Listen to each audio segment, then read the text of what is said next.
Monsieur le ministre, vous avez un agenda chargé, mais vous avez quand même pris le temps pour venir ici à Batibao. Pourquoi c'est tellement important pour vous d'être ici sur place?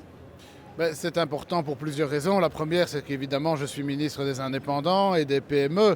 Donc c'est important que le ministre soit présent ici, parce que le monde de la construction est un monde rempli d'indépendants et de PME, et donc c'est normal que je sois présent ici. Mais je suis aussi moi-même issu du secteur de la construction, parce que avant d'être ministre, j'étais gérant d'une entreprise de la construction. Donc mon cœur est aussi très proche de la construction, et c'est toujours un grand plaisir pour moi de venir ici et de pouvoir revoir des amis et des connaissances, et aussi de pouvoir soutenir le secteur de la construction qui en a bien besoin. Vous le dites, vous connaissez bien le secteur de la construction. Vous savez aussi sans doute que l'un des plus grands problèmes du secteur, c'est la pénurie de main-d'œuvre. Quelles mesures la politique peut-elle prendre pour résoudre ce problème? Mais c'est clair qu'il y a aujourd'hui, d'un côté, plus de 300 000 demandeurs d'emploi, 300 000 chômeurs en Belgique, et il y a des milliers d'emplois vacants et de pénurie d'emplois de l'autre côté.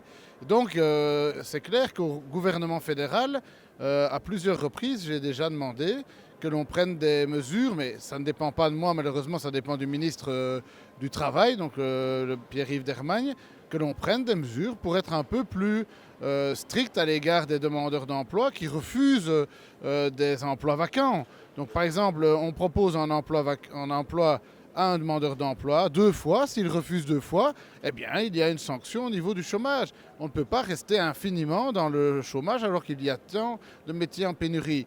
On peut aussi mettre des incitants pour dire si vous allez vous inciter à travailler, si vous travaillez dans tel secteur, vous aurez un plus au niveau de vos rémunérations ou des diminutions de cotisations sociales.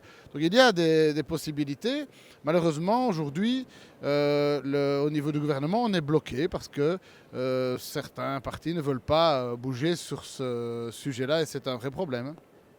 Ok, d'accord.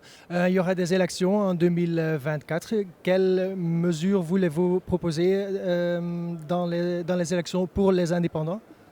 Ben, vous savez qu'il y a une mesure qui me tient beaucoup à cœur. Quand j'étais député, j'ai déposé la proposition de loi qui mettait la TVA à 6% pour la démolition-reconstruction. C'est clair que cette mesure, j'y tiens beaucoup, puisque avec ma collègue du CDNV, Lane Dirix, nous avions déposé ce texte qui a été voté. C'est malheureusement un sujet qui se terminera l'année prochaine, donc j'aimerais bien pouvoir proposer de la prolonger. Je crois que c'est une mesure qui a fait preuve d'efficacité, et ce serait pas mal qu'on puisse la prolonger pour les années futures.